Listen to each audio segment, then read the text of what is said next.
Hold on to your socks because March is going to be wild. This is the most astrologically active month of the entire year, and I am here to help you prepare for it. Hello, I am Carrie Samuels, your intuitive counselor and happiness coach with your March forecast. And you've probably heard by now that 2025 is just the most incredibly busy astrology of our lifetimes, of anybody's lifetime. And maybe you're like, wow, I don't even know what people are talking about. January and February, they've been intense, but like, whatever. Well, March is the month where everything changes.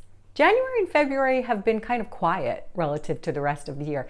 If 2025 was a movie, it would be an action movie. And this month is like when you have the high-speed car chase.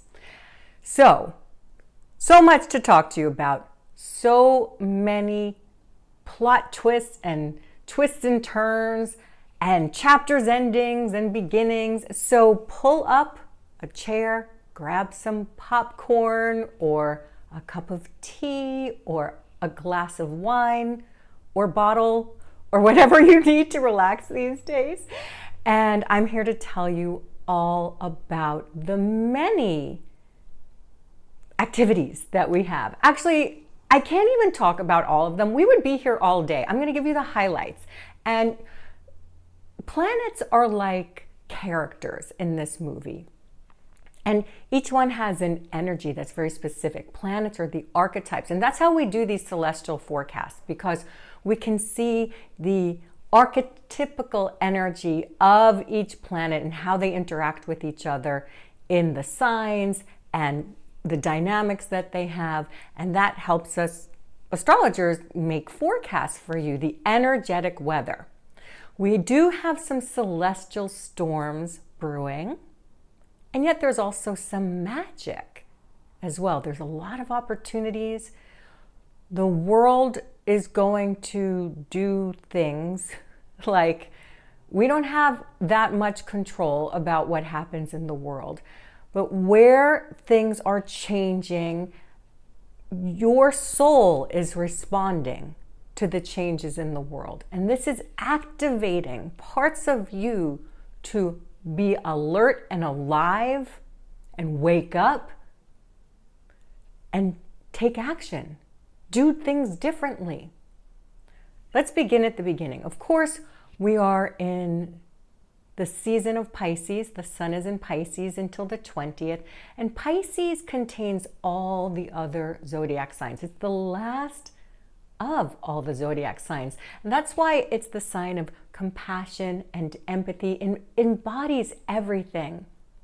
And it's ruled by Neptune, which is the god of the seas. And the ocean is what connects us. Water is associated with spirit and intuition and depth and imagination and creativity. Throughout this month and throughout the entire year, but really pronounced this month, we have a lot of activity over this point of the last degree of Pisces, which is the very end of the zodiac wheel, and the beginning of the zodiac wheel, 0 degrees.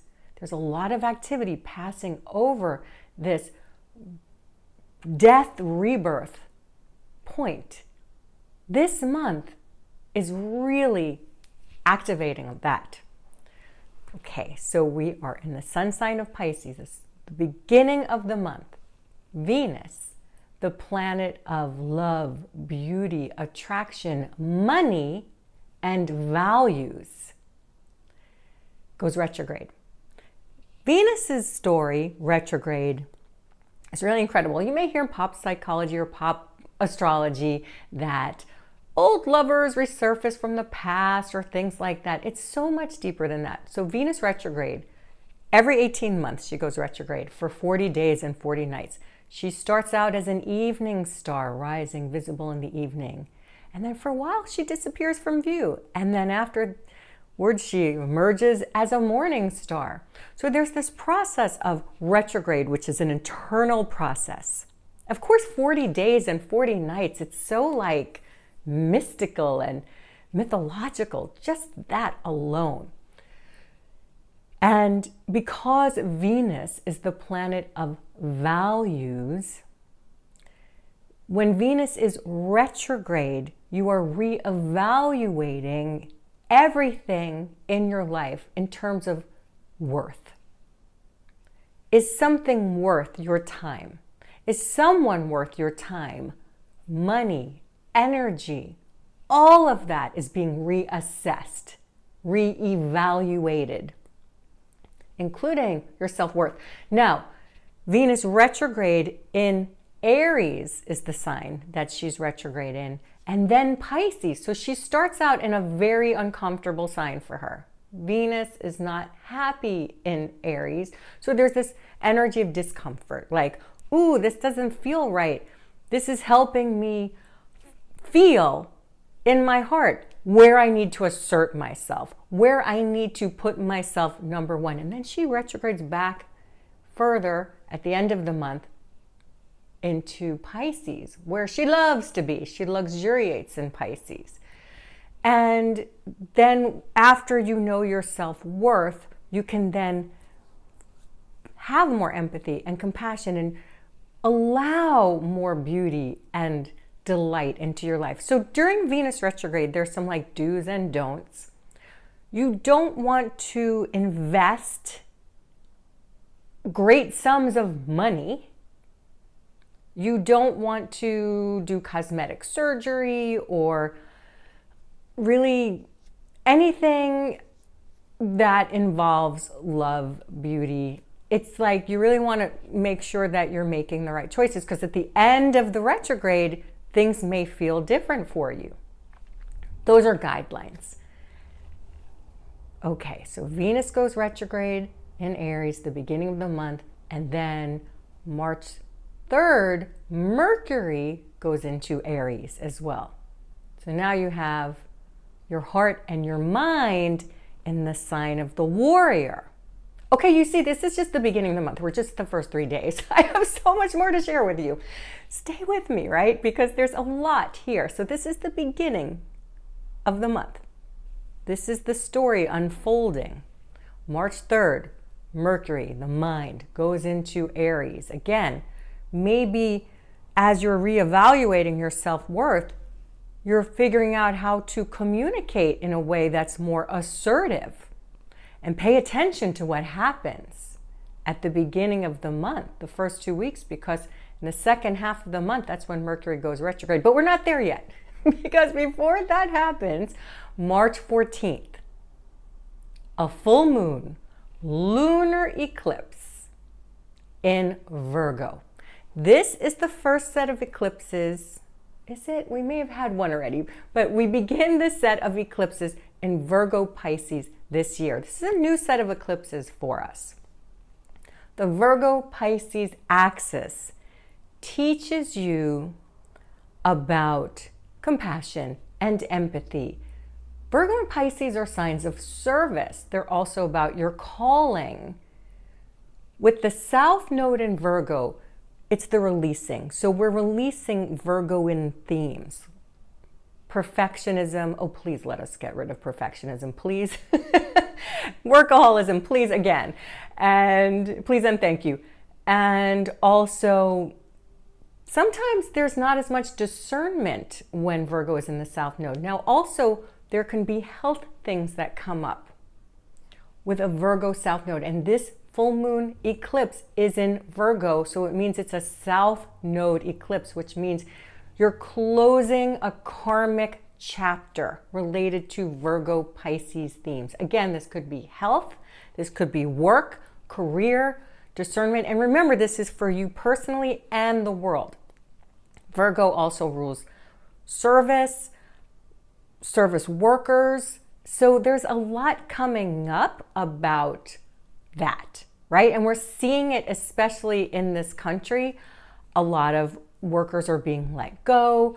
There's food shortages because Virgo is associated with domestic animals, farms, farm work. So there's so many areas where this eclipse can bring something up. And that's what eclipses do. They bring things up that have been hidden from view. And full moon eclipses close chapters. And because this is a South Node eclipse, we are closing a karmic chapter, but it also wakes you up to things that have not been visible before. It's like the lights go out and then they come up and all the furniture is rearranged. You're like, wait, what is going on? So things are starting to shift a lot around the 14th. And eclipses work in pairs. They're 2 weeks apart, full moons and new moons. So the whole 2 weeks between eclipses is what is known as eclipse season. And that 2 weeks is a whirlwind of energy.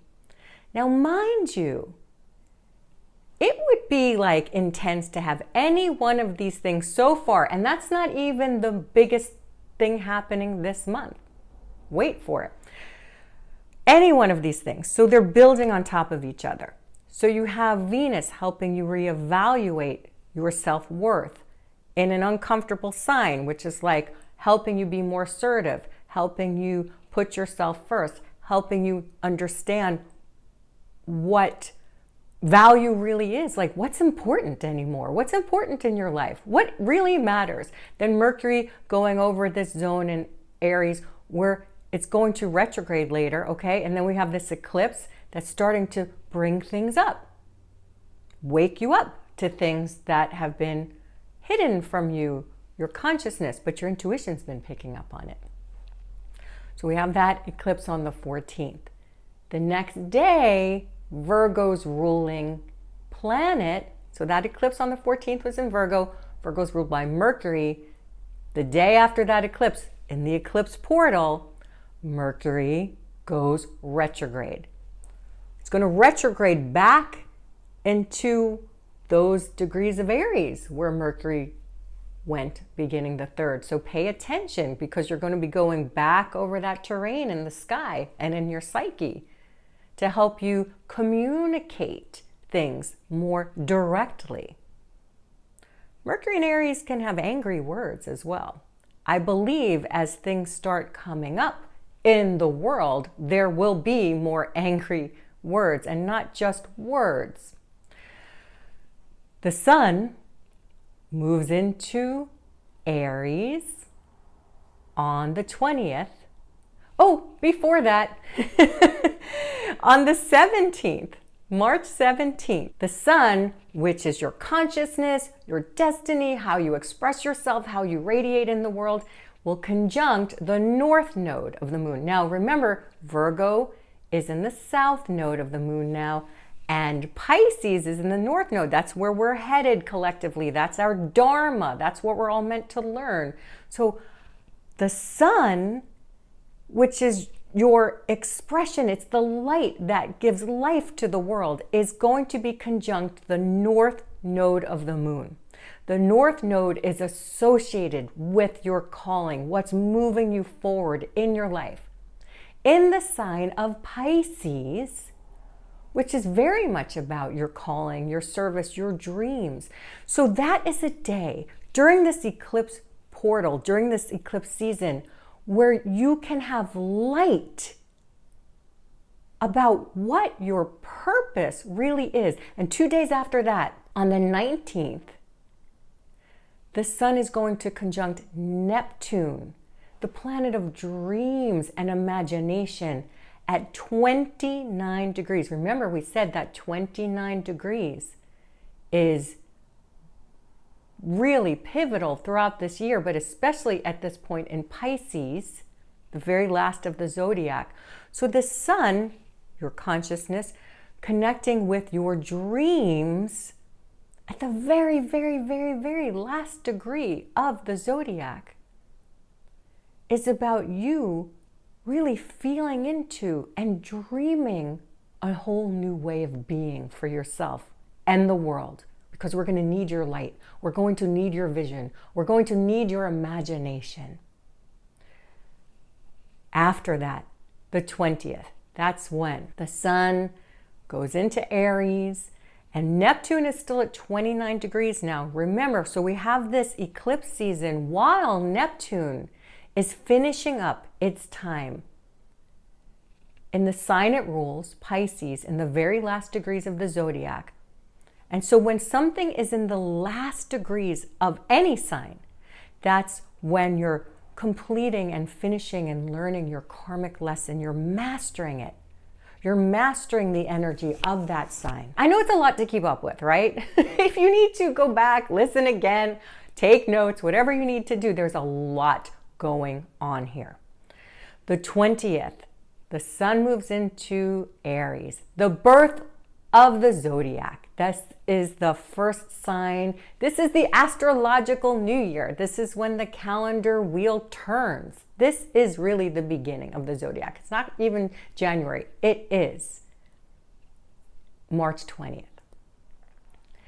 And it's still the eclipse portal, so things are waking up for you and everything feels more intense and people are more on edge. It's like that whole 2 weeks between eclipses from the 14th to the 29th is heightened energy. Remember, Venus is still retrograde. Mercury's retrograde now. It's eclipses. That's a lot. And we have Neptune in its final degrees while the eclipse portal is here. So all this is coming up. You're waking up to things that have been like you're deluded about things, or maybe you feel disillusioned about things. And this is one of the karmic lessons of Neptune in its final degrees. Neptune only changes signs once every 14 years. Neptune has been in Pisces, a sign it rules, since 2011. Neptune changing into Pisces, from Pisces into Aries, moving from the last degree of the zodiac wheel, the sign that contains all the other signs, the degree that contains the whole entire wheel of lessons. This is where Neptune is right now, during this eclipse portal, during these retrogrades. And when Neptune is in the final degrees of a sign, especially Pisces, there could be like, you're in this sense of like, where you're not sure like what's real and what's not real. And this is a karmic lesson. So what happened the last time Neptune retrograded at this 29th degree of Pisces? We had major hurricanes, because Pisces, water, it's like celestial storms and physical storms can happen. In addition to that, Saturn is also in its last degrees of Pisces, not at 29 degrees, the final karmic degree, but still in its last degrees. Saturn is about structure. Neptune dissolves structure. Saturn is boundaries and borders, and Neptune dissolves them. So Neptune and Saturn traveling together, there will be structures dissolving, boundaries dissolving, borders dissolving. It's very possible that there will be invasions of boundaries and borders personally and geopolitically. We have structures that are dissolving that you thought would never go away. And because eclipses always bring surprises and sudden events, this could be personal in your life. You could be like, whoa, what just happened? I thought I can count on this. I thought this would be around for me forever, and now I have to change. Now things have to change for me, and I have to change. Or now things are changing in the world and ooh, it feels like quicksand. March 29th is when we have the second of our eclipse pairs. It is a new moon, solar eclipse in Aries. The Libra Aries eclipses we've had for 18 months. Eclipses, again, work in pairs. So even though we just had a Virgo eclipse, which is on the Virgo Pisces axis, this is an Aries eclipse, and it's finishing up this set of eclipses that we've had in the Libra Aries axis, where you had to learn to put yourself first, where you had to learn about overgiving, where you had to learn about standing up for yourself and making your needs a priority. Well, this eclipse cycle is coming to an end between the Libra Aries eclipses. We won't have them again for another 9 years. And that new moon eclipse, new moons always bring fateful new beginnings, fateful starts to something. This in Aries. Aries is also the sign of war. Aries is the sign of assertiveness. Aries is the sign of passion and putting yourself first.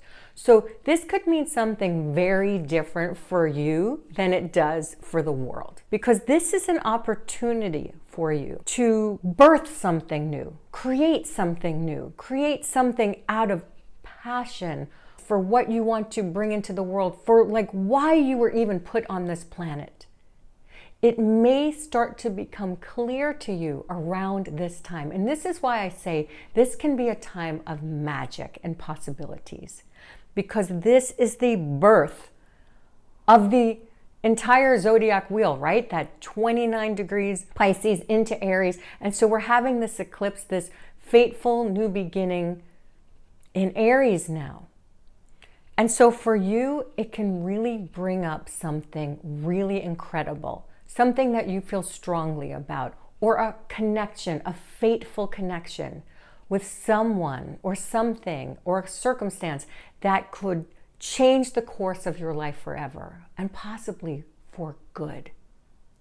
In the world, Neptune going into Aries, what has happened historically, the last time Neptune went into Aries was the day the Civil War was declared in the United States of America. It could be a time of war. So the eclipse happens on the 29th. Neptune goes into Aries on the 30th. The day after the eclipse, the new moon solar eclipse, that is when Neptune goes into Aries. It finished its entire zodiac wheel, and this is the birth of something new. This is a very, very, very dramatic month. This will change the course of history. I mean, I don't know in what way, but Aries can bring military action. So remember, we have borders and boundaries dissolving with Neptune and Saturn in its final degrees of Pisces. And then we have Neptune in Aries, which historically has brought a lot of anger, aggression, military action. Now, I don't want this to scare you, because it doesn't need to be. We are in Pluto and Aquarius. I do not feel a civil war in this country, okay? However, people are going to feel passionate about things.